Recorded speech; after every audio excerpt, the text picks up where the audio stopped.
Hello from Alliance Magazine in London, and a warm welcome to philanthropists, investors, and philanthropy professionals joining us from around the globe. I'm Charles Keidan, the editor of Alliance and moderator of today's webinar. We'll be discussing whether philanthropy needs to be more open about its investments to mark the new issue of Alliance on the topic. To read this issue, we encourage you to take advantage of the 20% discount, which all of you are entitled to. You can use the code investments20 at any time just by clicking on the offers button on the right-hand side of your screen. Before we begin, I'd like to thank Western Union for sponsoring this event and share some information that they've supplied. Western Union helps over 1,200 NGOs globally send payments for payroll, program funding, foreign office funding, aid, and where it's needed most so they can be response ready. They send funds with minimal intermediaries and help ensure payments are compliant with all regulations, including countries without affecting banking infrastructure, so NGOs can focus on their mission rather than administration. They also run the Western Union Foundation, which collaborates with non-profits to empower forcibly displaced youth with the training and education needed to succeed in today's technology-driven world.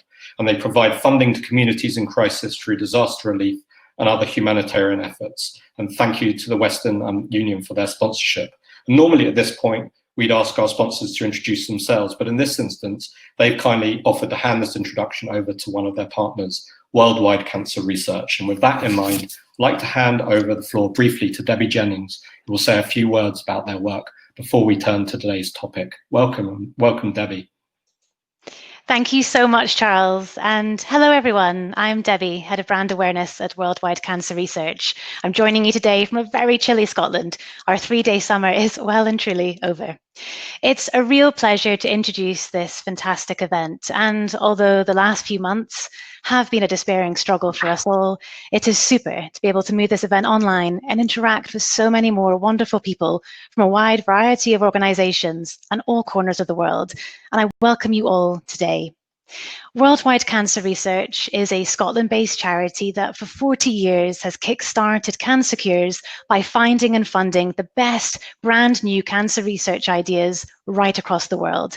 And we couldn't have done that without the support of our sponsor today. Let me tell you a little bit more. Western Union Business Solutions NGO team has supported us for over 12 years with our international payments.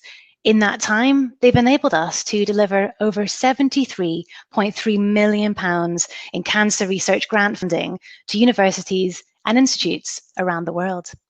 Our finance team use their secure online payments portal with real-time foreign exchange rates, transaction approval models, and instant mass payment capability to help us disperse funding on a fortnightly basis. We feel incredibly secure and comfortable in the hands of their NGO-centric team, knowing that they're absolutely geared up to support organizations such as ours, helping us to continue our essential work, saving lives of cancer patients today, tomorrow, and always. And Western Union had also approached us around a potentially groundbreaking idea which could change the way we look at generating funding for years to come. At Worldwide Cancer Research, philanthropic investment forms a vital part of our income generation portfolio and is a sustainable means of investment into our work. And being part of conversations like this today are so important for all of our organizations, especially as we embark on this global uncertainty together. So like you all here today, I'm delighted to be in the presence of these experts you'll hear from shortly. Let's keep looking after one another, keep learning from each other, and keep supporting those in need. Sit back, relax, enjoy the session, and please keep the conversation in your networks going. A huge thank you to Alliance and Western Union and to you all for having me today, and thank you very much for listening.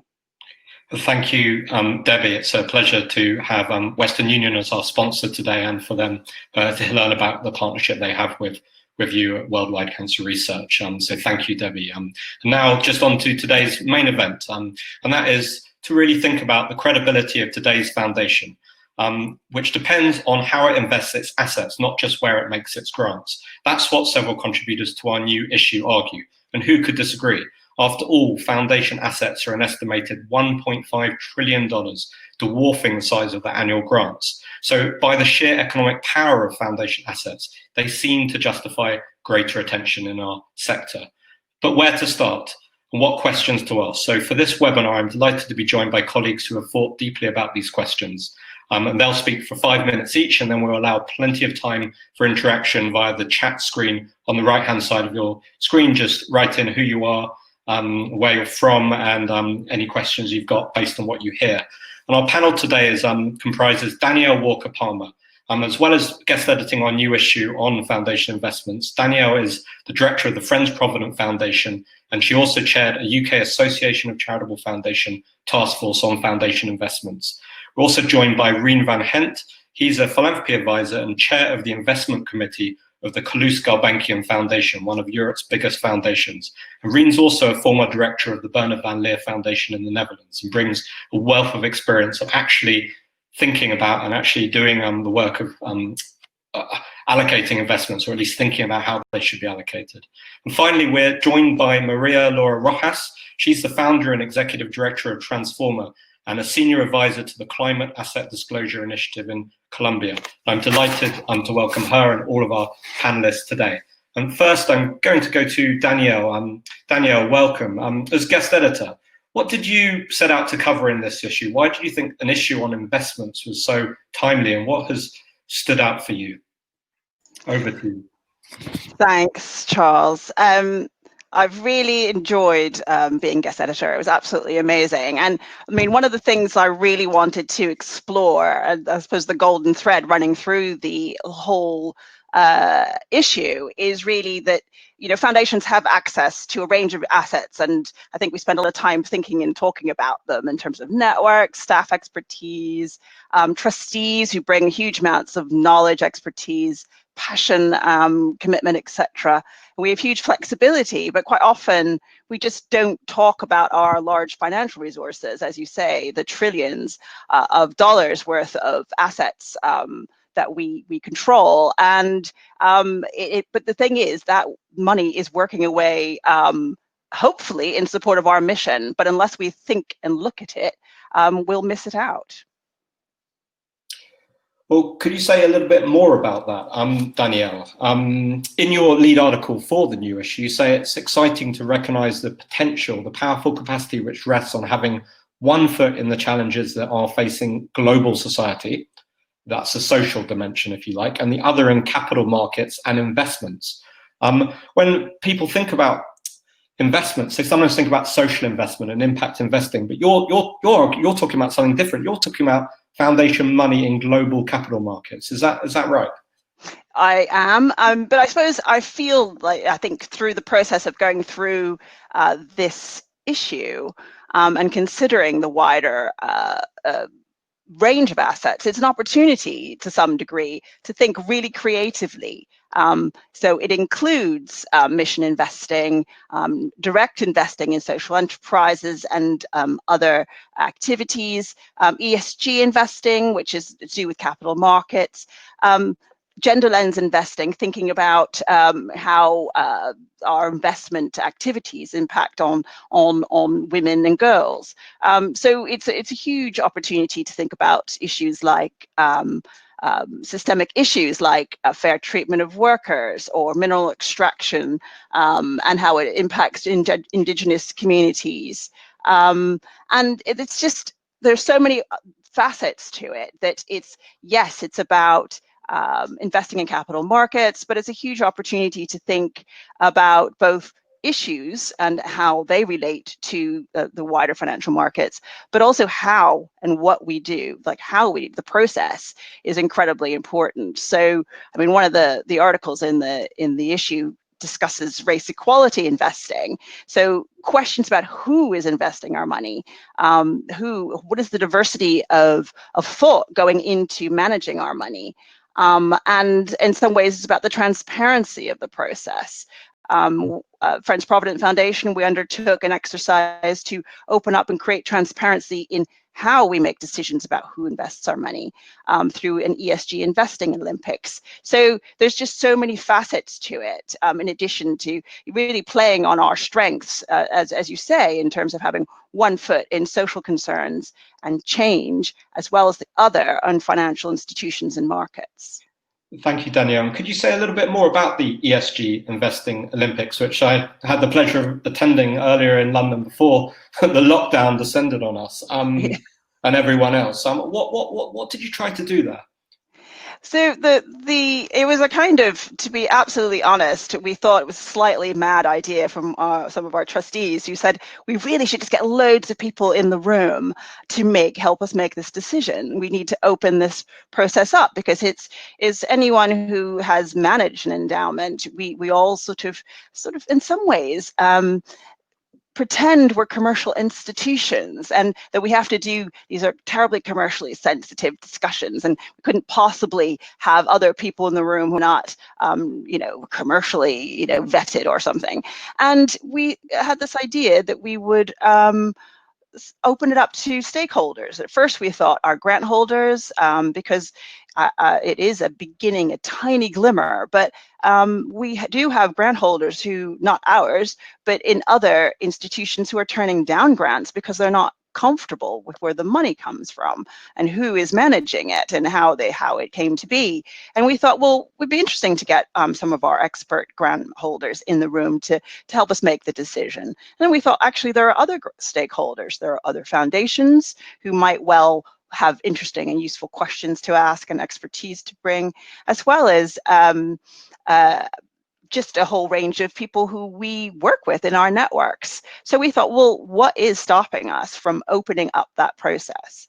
And we have our investment policy. We had some partners, some fellow travelers, other foundations who were also looking for a new investment manager. So we put our money together and we said we've got not a huge amount of money, 30 million pounds, which is really not very much. It's smaller than our actual full endowment. But we sort of opened it up and said, look, tell us what you're good at. To the investment world. Tell us, show us some really good ESG practice. And we had a huge number of responses, considering it was a tiny, relatively small amount of money.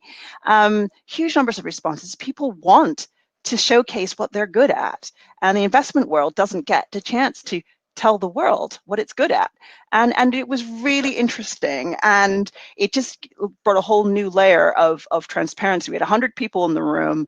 They could ask questions. We had presentations, questions taken from the floor, young people, older people, grant holders, people with lived experience. It was just an incredibly invigorating opportunity. I hope you felt that too. I did, and you can read a little bit more about that in the issue as well. We'll come back to some of those questions about transparency in a moment, because it's going to be a big part of today's discussion. But before we, and thank you, Danielle, for your opening comments. Before we turn to Rien van Gendt, I just would like to invite people to click on the poll button and answer a question that really Danielle was addressing head on. The first poll question: should foundations' impact be judged on their investments as well as their grants? If you listening here think yes, please click on yes. And if you think no, actually we should just focus on the grants and not really worry about the investments, click on no. I'm just going to wait a few moments to just get some results from you, just to get a sense of what your current thinking is really. I'm going to give it just 5 or 10 more seconds. So those that are just working through the technology and finding their way to the right-hand side of the screen and the polls button. Should foundations' impact be judged on their investments as well as their grants? Now, just looking at the figures, they're fluctuating a little bit, but it looks like 90%, so 9 out of 10 of you here, and I should say there's over 100 people on this webinar at the moment, it's considerably more, are saying actually foundations should be judged on their investments as well as their grants. Now, if you look at the focus of debate in the philanthropy sector and public understanding, most of the focus is probably the reverse of that, on their grants, if anything, rather than their investments. So if they are going to be judged on their investments, there's going to be big questions about understanding of investments and the transparency of those approaches to investments. And with that, I want to turn to our next speaker, who has huge experience in this area, Rien van Gendt. Rien, over to you. Yeah, thank you very much, Charles. So, indeed, let me try to convince the remaining 10% why it is important, I think, that there is transparency. And the first point is, why is transparency needed? And I would like to differentiate between the countries where foundations have a tax-exempt status and those countries where that's not the case. If you have a tax-exempt status, in my opinion, it implies actually an accountability to society. So what you see is that in effect there is a transparency with respect to the spending side. I don't think necessarily about individual grants, but at least the broad categories of how foundations spend their money. But that only represents 4% of the corpus of assets. And for me, it has always been strange. Why is it that you have a tax-exempt status and you only show that transparency with respect to your payout, which is obligatory 5% in the US? In Europe, on the average, it is lower. And following the financial crisis, it is even below 4%, I think in the range of about 3.5% to 4%. And there is no transparency about the other 95% of the assets, the endowment. And that comes in a moment that there is distrust in the sector. I have mentioned that before. There's not only distrust with respect to politics and governments and the media, but there is distrust about us. And therefore, I think there ought to be transparency about the endowment, not necessarily in terms of what are your managers specifically, but I think the main lines of an investment policy statement, issues like what is your strategic asset allocation, what is your governance with respect to investments, what is your risk management? Those are three issues that for me are vital. And it has to be done in order to reduce also the risk of controversial decisions. You will maybe remember, Charles, in the UK, the Barings Bank that went bust at a certain point. And there was a Barings Foundation. And I remember that The Economist had an article why it was that the Barings Bank, the Barings Foundation, had all its endowment invested in Barings Bank, when that was not an obligation. The article had as a title, "Too Trusting." So I think we ought to avoid that. But even in situations where there is not a tax-exempt status, there is another reason why, in my opinion, there should be published information about the endowment. It should be obligatory, in my opinion. And that is that the public discussion is very much about whether there is an alignment between what the values are of your spending and what the values are implied in your investments. We were listening to the worldwide cancer research. Well, I remember a television issue in the Netherlands a few years ago that pointed out that the Dutch Cancer Foundation had invested its endowment, among others, in Philip Morris shares. And so there is a question of what is your credibility? It is a question of walk the talk. Do not try to solve the problems with your right hand that you have caused with your left hand. And those issues all lead in the direction of transparency. Now, you can oblige it, but there are also subtle ways. And what I have seen is, for instance, in the Netherlands, intervision groups of 5 to 10 foundations that are of similar size and that meet and exchange very much in detail even with the managers they work with, the fees that they pay, their strategies. Or you see that associations of foundations, like the UK Association or the Dutch Association of Foundations, organize a kind of peer reviews about investment policy. I myself have created FEO, the European Foundation Financial Investment Officers Group in Brussels. And that is a peer network of about 40 foundations that exchange detailed information. And that sets a tone, in my opinion.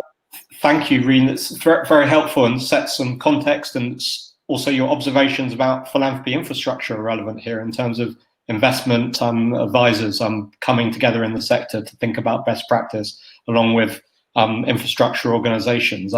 Just before I come back to you with a question, I should say about the Bearing Foundation that fortunately they are alive and kicking today, and in fact one of Alliance's sponsors, I'm pleased to say. But Rien, you've had experience currently with the Calouste Gulbenkian Foundation and formerly with the Bernard Van Leer Foundation in practical terms, working with those foundations on their investment policies. Would you be able to comment on what you've done with those foundations? I mean, Gulbenkian, the source of the funding was traditionally oil, but there's been some major developments in terms of divesting investments from oil. I think it might be useful and interesting to hear a bit more about your involvement in those efforts. Right.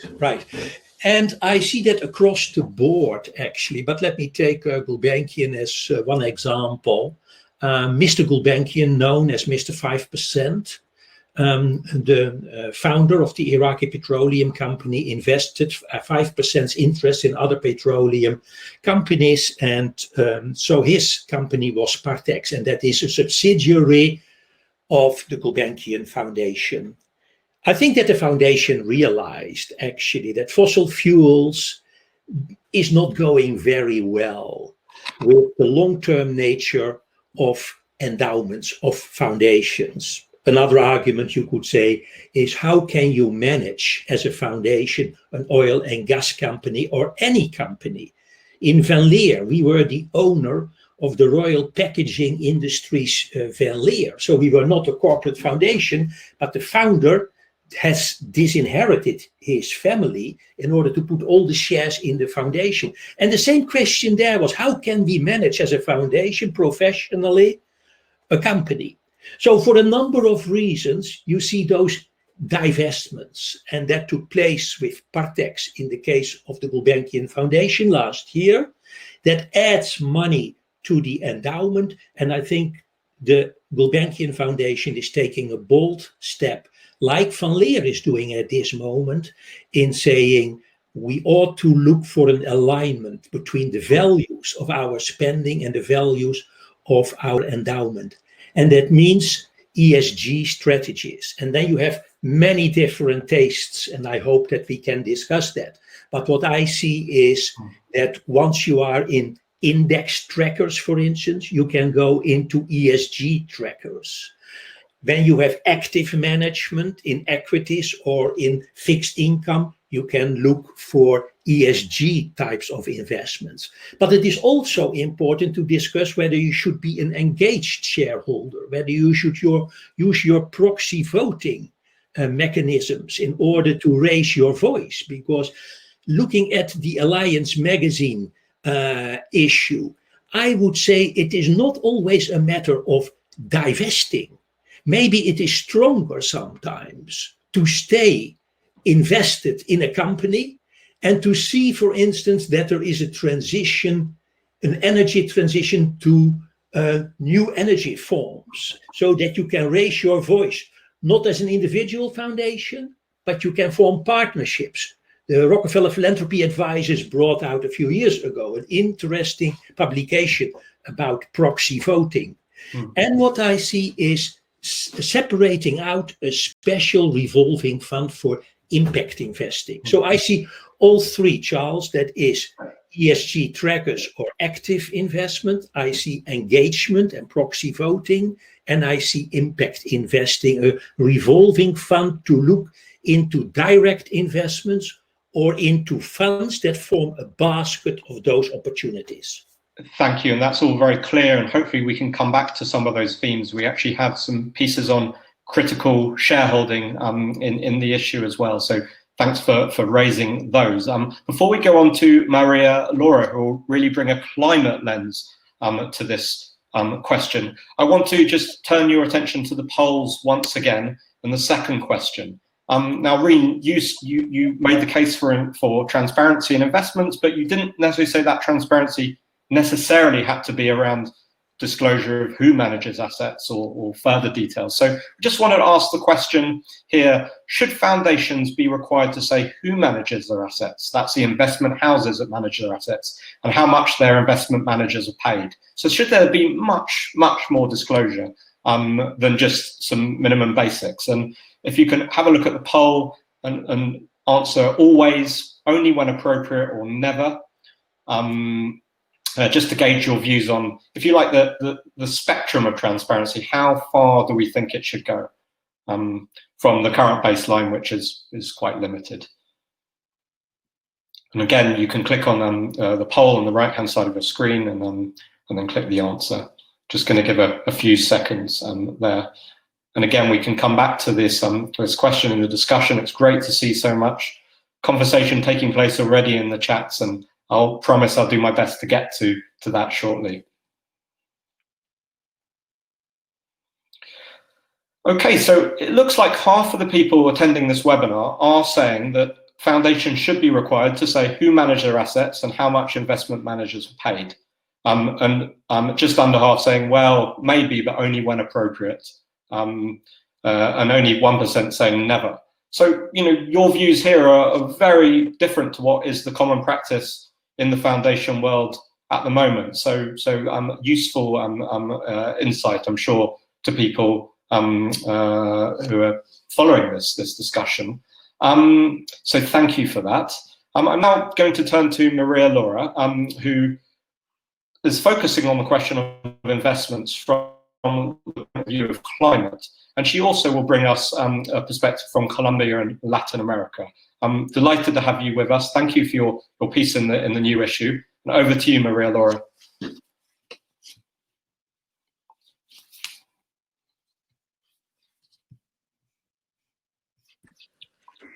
Thank you very much, and thank you for inviting me to participate in this very interesting conversation. So, I will start by agreeing with most of what has been said in terms of how transparency is really key, because it allows, decision makers and other stakeholders, even individuals, to have better information and to use that for better decision making, which should help, redirect financial flows into addressing global challenges, which is something that we really need because of the scale of the resources that are needed.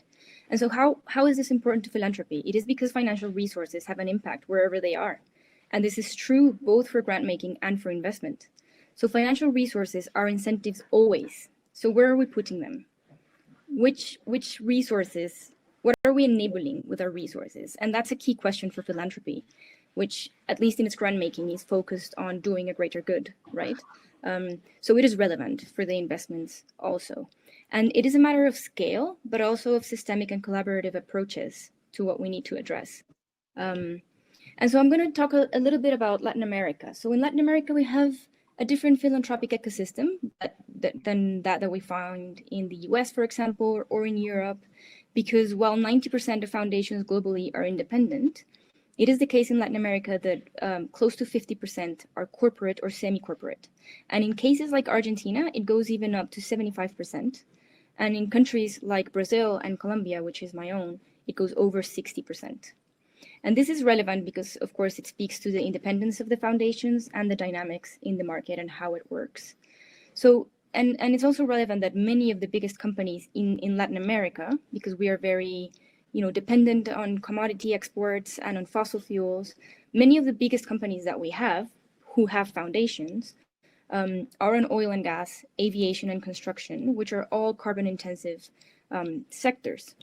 And so it's not just that foundations in Latin America are not independent from their parent companies, but they are also in many cases not endowed with big endowments that allow them to work as they do in the US or elsewhere. So, for example, in Colombia, they are not considered as part of the financial sector as such. And nonetheless, they, of course, do engage in grant making and they have investments, and even if it's not a traditional form of endowment.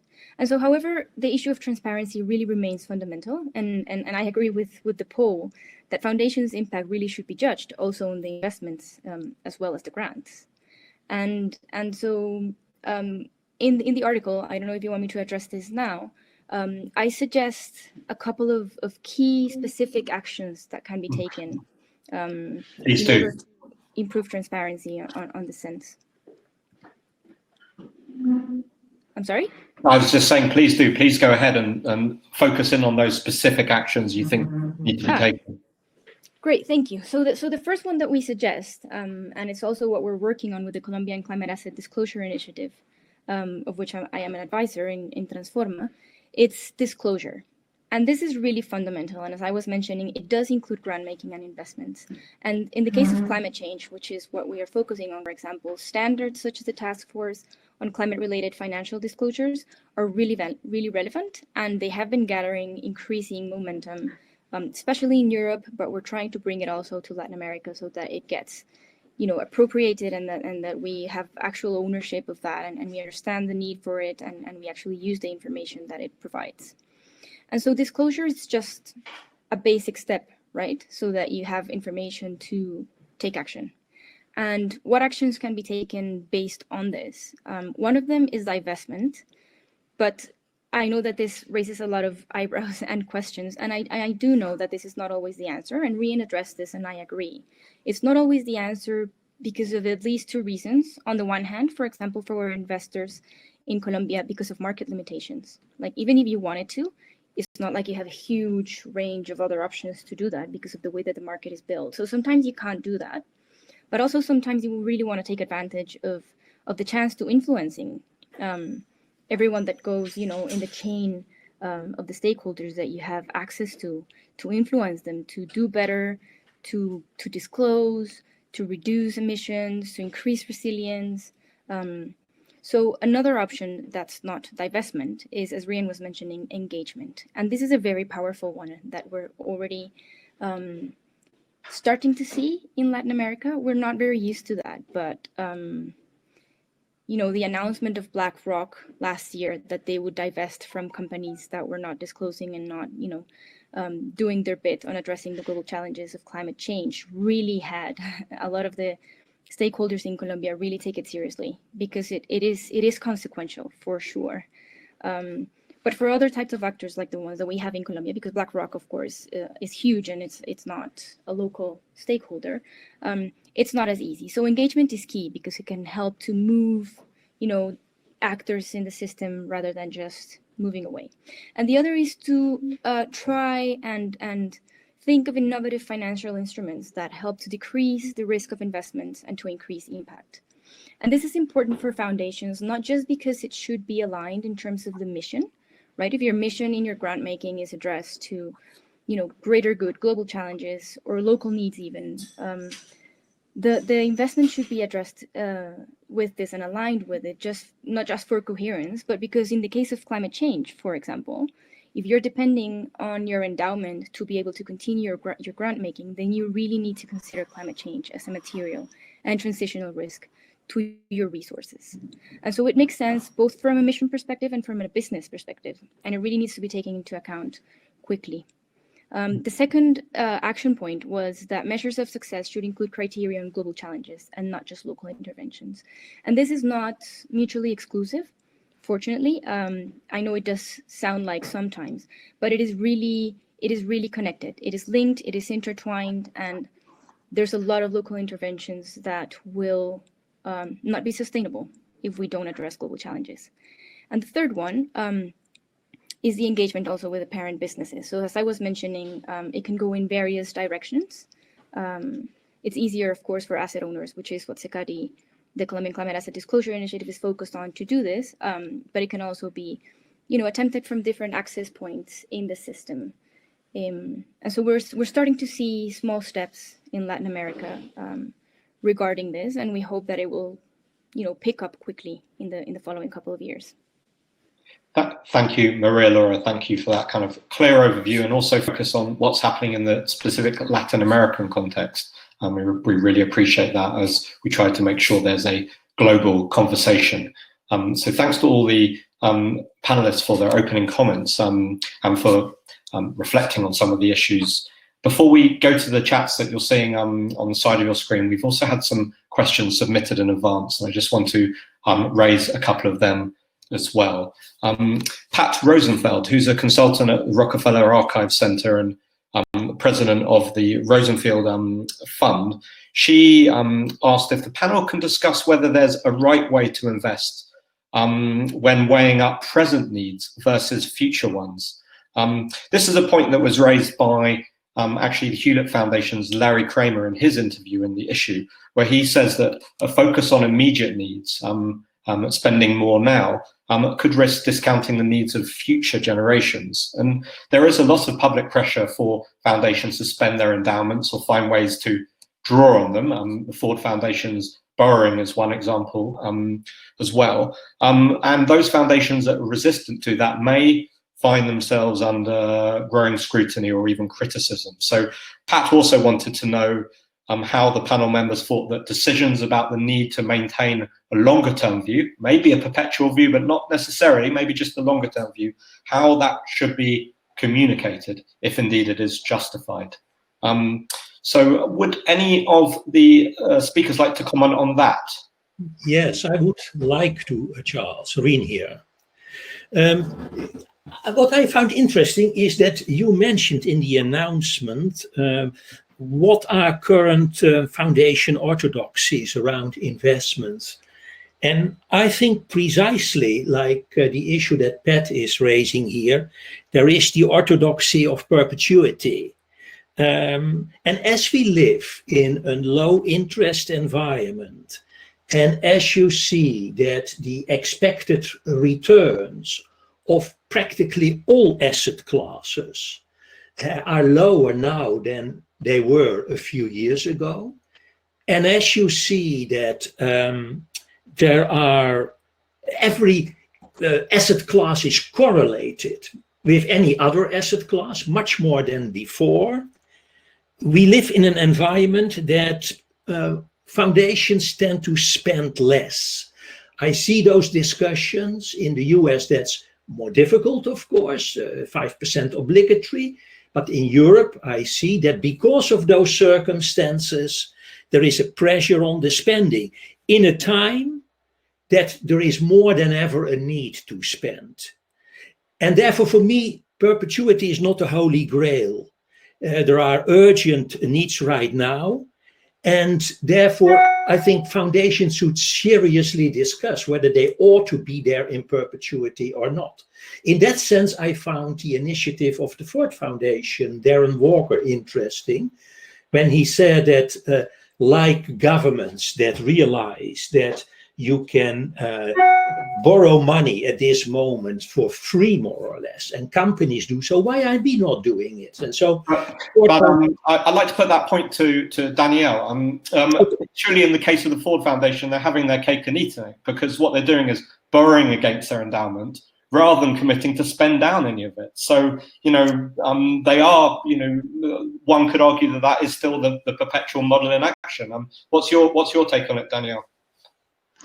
I mean, to me, it is the fundamental activity and responsibility of trustees to consider the life course of the entity that they're managing. And I mean, it is a strategic discussion. It is an active strategic discussion that needs to be revisited.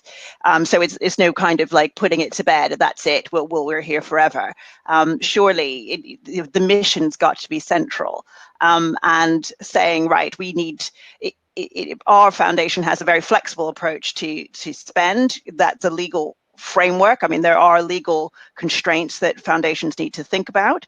And so in some cases, some foundations are legally constrained, so they must maintain their assets in perpetuity unless they're going to change their legal documents. But in the absence of that, and I think that is a minority of foundations, that is an active discussion that needs to be considered in light of mission. And it seems to me if there is a way to have future generations, I mean, we're in the state position at the moment where we are facing existential threats, where there may not be future generations who can enjoy this wonderful wealth. Simply something that should be considered. Is that just a little bit too gentle? Surely, if you are talking about the existential threats that we can see around us, do you think maybe more aggressive action is required? I think the difficulty is that not all foundations share that strategic view. And I feel that it is incumbent on those that do to spend and to invest accordingly, and to potentially spend down. We will spend down our endowment, but that is how we see the world. But not all foundations do, and some of them feel that their needs, the issues that they're trying to address, will exist beyond and in through climate emergency. So they feel it's important to maintain some of their assets. Charles, what I see is that foundations not necessarily take a deliberate decision to become a spend down, but that because of the present situation that requires much more resources than before due to the emergencies we are faced with, is that they take more risk and allow the endowment to become lower than is required to maintain the purchasing power. So it is not that they deliberately turn it into an annuity and that they eat into the capital, but they are prepared to take more risk. That is why many foundations, in my opinion, now move to illiquid investments with higher return, but also higher risks, but they are prepared to take that risk at the cost of their perpetuity. Thank you. I'm just going to turn to a question from Juan Jose Guzman in the chat, who's written, and if María-Laura, you can pick up on this perhaps. The pandemic has induced capital flight from developing countries, most of which will face increasing rates of perceived risk without any equivalent increase in returns to offset higher risks. Should foundation endowments be responsible for bridging this expanding financing gap? Would you like to comment on that? If you can hear me, María-Laura.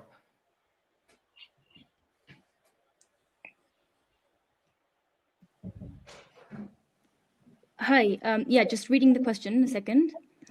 Sure, take your time.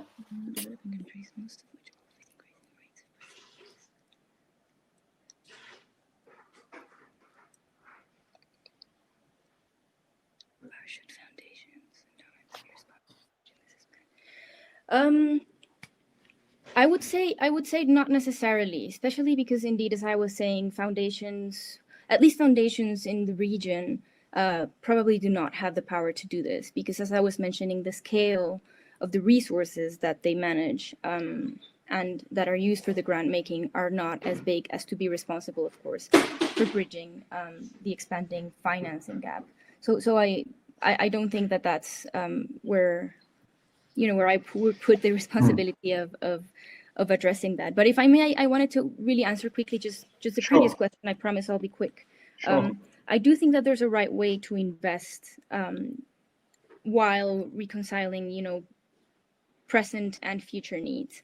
And it goes to the last point that I was making in terms of future needs are linked to global challenges, which are present, but also, worry us about the future. And they need to be brought into decision-making of investment and philanthropy soon. And I think the right way to do it is not a one-size-fits-all, but it's definitely a message of start doing it. Start disclosing, start looking for the information, start looking at how the governance structure should look like and how that can be brought in so that they are more coherent in between, the two of them. As I was mentioning, they're not mutually exclusive. So I just wanted to give the message that if there's a way, it at least begins with start doing it, start trying, and then you'll get there at some point, and it's an incremental process.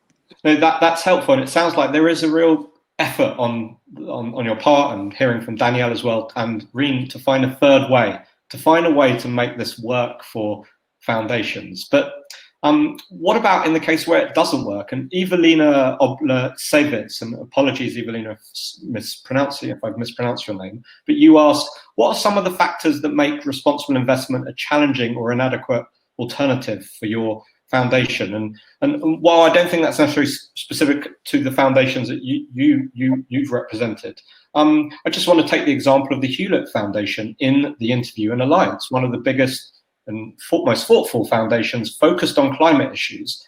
But it says that impact investing or divesting from fossil fuels isn't relevant because of the scale of their investments that they're making, because of the size of their endowment, which just simply require them to focus on constructive engagement and maximizing returns so they can do the most good through their grant making. So almost, if you like, questioning this third way and saying, actually, given the current reality of an economic and political paradigm we have, isn't there a case for doing what we can quietly with investment managers, but basically work to just generate the maximum returns so that we can use our grant making for the most good? That's different to what we're hearing here, and I wonder whether, in picking up on Evelina's comment, realistically speaking, isn't there are major barriers for foundations to do things in the way you're describing, aren't there? Danielle or Rien? Yeah, well, let's say that is that question of, as it was raised by Larry Kramer, whether impact investing is just nibbling around the edges.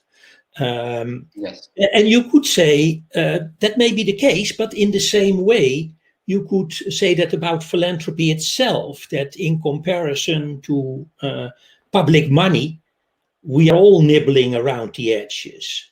But that's not relevant, because it is not the quantity of the money that matters here, but it is the quality of the money. And so that's also true for impact investing.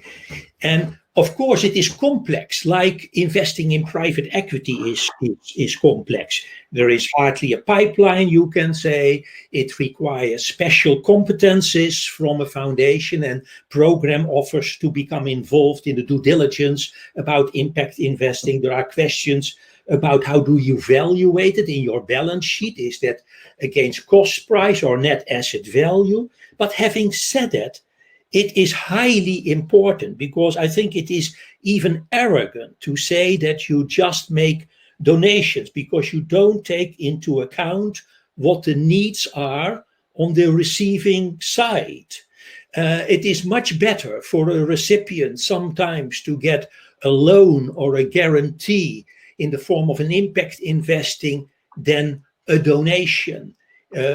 Organizations, NGOs start to think in terms of assets and liabilities instead of money coming in and going out. So you promote a sense of entrepreneurship. So there are so many ways in which this is relevant. And I think what Larry Kramer didn't do is that he didn't put impact investing in the larger framework of ESG approaches. And I think that ought to be done. It is not a tiny standalone. It is part of a kind of a movement that is badly needed, in my opinion. Although I should add, in the interview, they also, suggest that ESG, particularly the S element, is so hard to define, and there's so much greenwashing that they question its impact and its kind of credibility as a mechanism for the way they approach investments. And I don't agree with that. You can say that with respect to ESG trackers or active management. When I see, for instance, that UBS or other large banks are now embracing ESG, I also question that a little bit, whether that is greenwashing. But there are so many fantastic examples of impact investing that deal not just with the environment, but with social and governance. Take, for instance, the whole issue of who owns the press. And should foundations not be...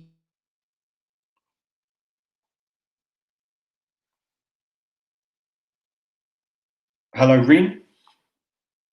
Sorry, I lost him as well. I just wanted to come in there. While Rien is gone, hopefully he'll return in a moment. But his point was that nibbling around the edges might be just that, but still you can make a bite or a dent in some of these problems. Danielle, you interviewed the Hewlett Foundation for the piece. Can you comment on what Rien's saying?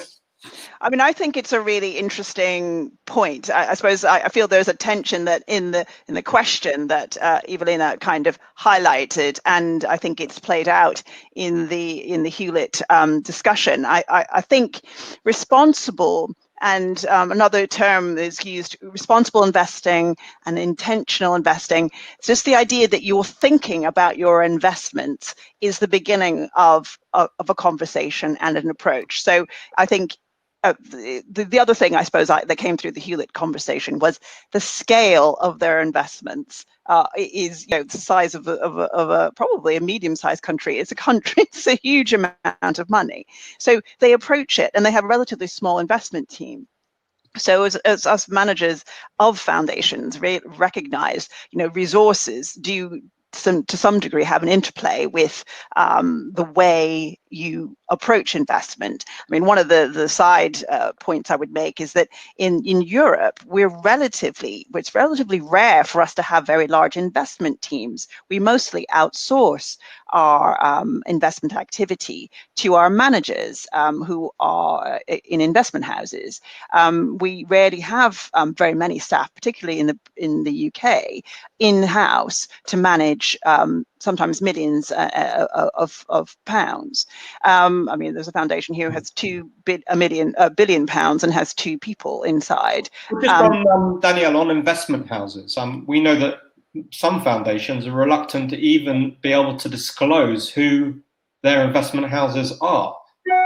Why is there so much kind of discomfort with even saying that?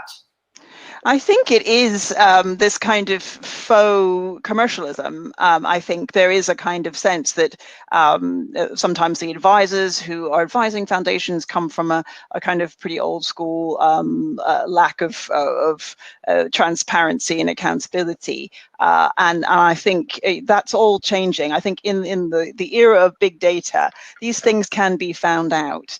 And it behooves foundations to consider and disclose this information so that stakeholders are understanding, you know, where this money comes from, how it's managed, and the costs of managing it. But it feels to me, just going back to the responsibility point, it feels really important to engage, and the way Hewlett approaches it is fascinating in terms of them really understanding the business models of investing and really trying to get under the skin of their investors, the investment managers, to really change deeply the way they invest, and they're really interested in sustainability, and they're trying to work alongside their investment managers instead of perhaps the model that we sometimes adopt, which is rather more browbeating, to say you must take this into account. They're working alongside them to incorporate it into the way they invest more broadly, which I thought was fascinating. Particularly as ultimately we have to trust that their ability to have that influence and know where to push and when not to, out of public view, of course, in most cases. But I'd like to just turn to Daniel Farrell's Schuer-Pensted's question from CAF.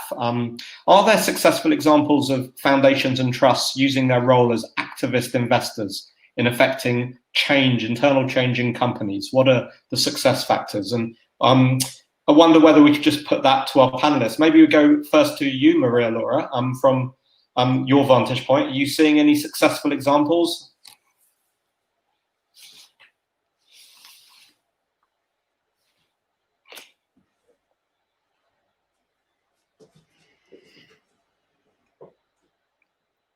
María-Laura, just can you hear me?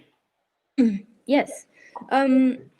I see in the chat that people are having difficulty here. I don't know if it's me or if it was a previous message, but I'll try to speak closer to the mic. Thank you.